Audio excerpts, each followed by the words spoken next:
Well, Cava is in the red ever so slightly. You see right there following that very strong public debut yesterday where the stock closed up, let's call it over 100% or roughly from what was a $22 a share IPO price. Leslie Picker's been following the action and, of course, even more importantly, perhaps what it means for the likelihood of future IPOs, given how few we've seen so far this year.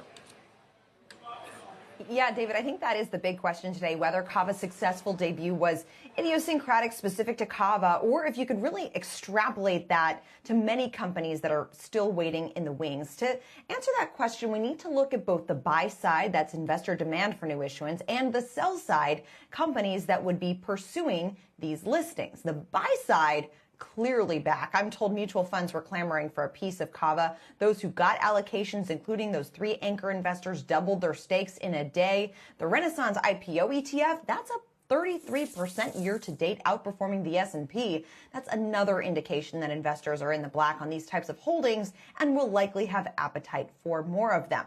The sell side, though, may be a little bit more trepidatious. IPO contenders like Stripe and Instacart have slashed their internal valuations in recent months. Companies typically like to go public when they can get the biggest bang for their buck in terms of multiples. So with the potential for more rate hikes this year, the banking turmoil that may or may not be over, and uncertainty about when or if there is a recession that could stem some issuer interest. Still, Goldman said in a note earlier this week that the market backdrop is getting to be more conducive for IPOs thanks to improvement in CEO confidence, a peak in front-end rates, and historically elevated multiples. The firm says the second half of the year should foster in more IPOs.